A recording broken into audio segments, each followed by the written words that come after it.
우리는 예수 그리스도의 나심과 자라심에 대해서 계속 말씀을 묵상하고 있습니다. 예수 그리스도의 자라심, 그것은 이스라엘의 위로 그리고 구원의 성취, 그 구원의 성취는 속량을 통하여 이루신다라는 것을 우리가 말씀을 통해서 만났습니다. 그리고 나서 오늘 41절부터는 예수님의 유년 시절, 12살 시절에 예수님에 대한 기사가 기록되어 있습니다. 모든 복음서 마태, 마가, 누가, 요한복음 중에 유일하게 예수님의 유년 시절의 기사가 기록되어 있는 것이 오늘 누가복음의 본문이 되겠습니다. 누가는 왜 유일하게 예수님의 소년 시절, 유년 시절의 기사를 우리에게 기록해 놓고 있는가? 우리는 이 질문부터 하면서 오늘 이 말씀을 묵상을 해야 합니다. 이 12살 예수님의 어린 시절, 이 시절에 예수님은 유월절 절기가 되었을 때에 부모님과 함께 예루살렘으로 갔고, 그 예루살렘에서 유월절을 지킨 이후 예수님은 부모와 함께 동행하지 않은 채 성전에서 머물러 있었습니다. 그리고 예수님의 부모가 이 예수님을 찾기 위해서 다시금 성전으로 돌아왔을 때 예수님은 그 성전에서 지도자들과 교사들과 대화를 나누고 있었다라는 것이 오늘 전체 본문의 내용이죠. 여러분, 이 기사가 여기에 기록되어 있는 이유, 누가만 왜 이 기사를 기록을 했을까? 여러분, 위경이라는 책이 있죠. 그러니까 성경으로 인정되지 않는 많은 위경들이 있는데, 위경들에 보면 예수님이 소년 시절부터 많은 기적들을 행했다, 많은 마술과 같은 놀라운 일을 행했다라는 기록들이 많이 있습니다. 아마 이런 기적들, 이런 기적의 내용들이 예수님이 아주 어릴 때부터 이런 기적들을, 표적들을 행했다라는 것이, 여러분, 예수님을 신격화하는 데 있어서는 여러분 그런 기사들이 더 좋을 거예요. 예수님은 소년 시절부터 예를 들어 무리를 끌으셨다, 이런 이야기들을 기록한다면 예수님이 훨씬 더 신적인 권세와 권위를 가졌다라는 것에 좋은 정보가 될 것입니다. 아마 이런 이야기들이 이미 초대교회도 예수님을 신격하면서 있지도 않은 이야기들의 내용들의 많은 글들이 있었다라고 추측을 할 수도 있겠죠. 누가는 그 예수님의 많은 유년 시절의 이야기들의 구전처럼 들려왔고, 없었는데 있지도 않았던 이야기들이 지어져 있었던 많은 예수님을 신격화하는 기사들의 내용들을 봤을 수도 있었을 거예요. 그럼에도 불구하고 마태, 마가, 요한에 기록되어 있지 않았던 예수님의 12살 유년 시절, 그 유년 시절 기사를 통해서 누가는 우리에게 무엇을 알려주기를 원하실까? 우리는 이 부분을 생각을 해야 되죠. 그래서 예수님의 그 유년 시절의 기사를 누가는 기록하면서 우리에게 어떤 예수님을 알려주고 있는가라는 것을 우리는 오늘 이 본문에서 찾아야 합니다. 어떤 예수님을 우리에게 보여주고 있습니까? 먼저는 41절에 그의 부모가 해마다 유월절이 되면 예루살렘으로 가더니 이렇게 말씀하고 있죠. 여기서 유월절과 예루살렘의 이미지를 우리에게 알려주고 있습니다. 보여주고 있죠. 여러분, 아기 예수님이 할례를 행하기 위하여서, 또한 마리아의 정결 예식을 위하여서 성전에 갔던 성전 이미지가 앞에 나타나 있습니다. 또한 성전에서 시몬과 안나를 만나게 되죠. 이것처럼 성전 이미지에 오늘 또 한 번 유월절이라는 이미지를 누가는 우리에게 알려주고 있습니다. 여러분, 이 유월절 그리고 예루살렘의 이 절기를 지키러 가는 것은 유대 사회에서는 부모가 자녀에게 가르쳐야 될 내용입니다.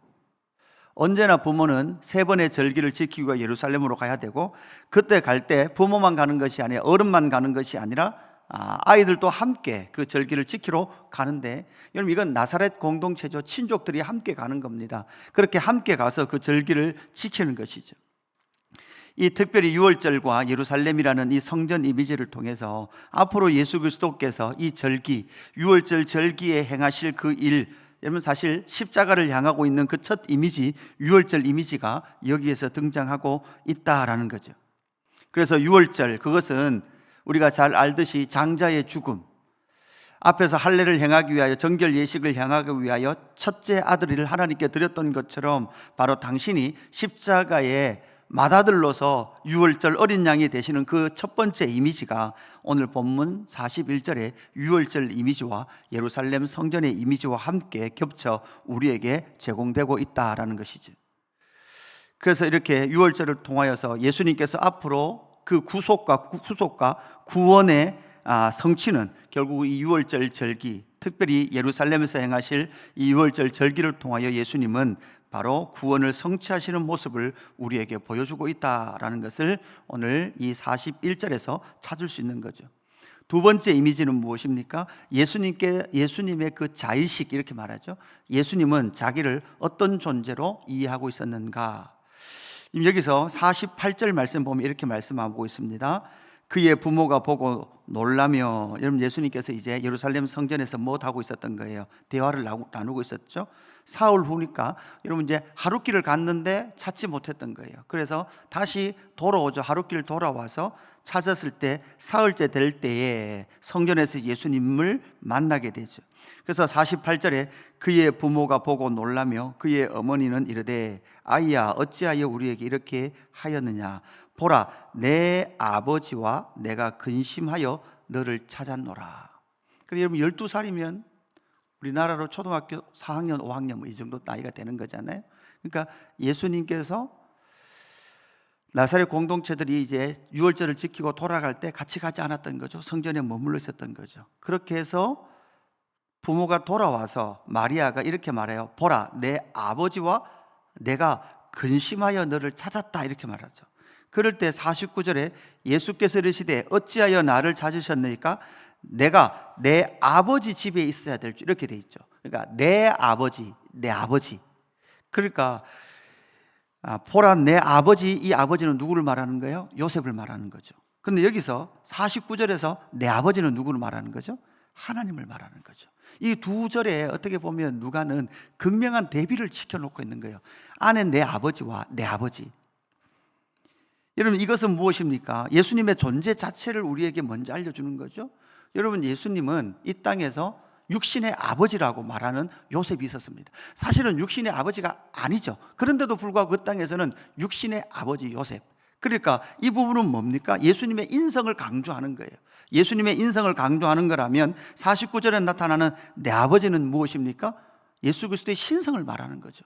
예수님의 그 인성과 신성, 완전한 사람이면서 또 어떤 존재예요? 완전한 신성, 하나님이신 그 존재, 하나님의 아들로서의 그 신적 존재를 이렇게 증명해 가는 거예요. 예수님이 하나님의 아들이었다는 것이 12살에 어떤 표적을 행하고 기적을 행한 존재가 아니라 예수님을 더 신격화하기 위해서는 12살에도 어떤 특별한 기적을 보이셨다. 오늘 저 4학년, 5학년 아이들 그죠? DDS에서 스키 타러 가는데 예수님이 5학년 때부터 스키장에서 날랐다. 그죠? 하늘을 나르셨다. 뭐 이런 기사가 나오면 얼마나 예수님을 신격하겠습니까? 그 방법이 아니라 바로 내 아버지, 하나님을 내 아버지라고 고백하는 이러한 일을 통해서 예수 그리스도의 인성과 신성, 그것을 우리에게 보여주고 있다라는 거죠. 완전한 사람이면서 완전한 하나님이심을 우리에게 알려주고 계시는 것이죠. 이 내 아버지는 여러분, 누가는 이 내 아버지를 언제 또 등장시키는가 하면 누가복음 마지막에 보면 내 아버지께서 약속하신 것을 너희들 기다려라 할 때 그때 내 아버지가 다시 등장합니다. 그래서 바로 예수님께서 이 내 아버지라고 고백하고 있는 하나님, 그 하나님의 아들로서 예수님의 신성을 우리에게 보여주고 있는 것이죠. 예수님의 그 인성과 신성, 완전한 하나님이면서 완전한 사람으로 이 땅 가운데 오셔서 구원을 성취해 가시는 바로 하나님의 아들 예수 그리스도의 모습을 우리에게 보여주고 있다라는 것입니다. 여러분, 우리는 이 예수님께서 바로 자기의 인식, 12살이 되었을 때 하나님을 내 아버지로 부르고 있는 거죠. 여러분, 우리도 마찬가지입니다. 여러분, 12살이 되면, 그죠? 그 나이대가 되면 우리가 알아가기 시작해야 되는 거죠. 자녀에게 알려야 되는 거죠. 여러분, 우리의 영원한 아버지는 누구십니까? 하나님이십니다.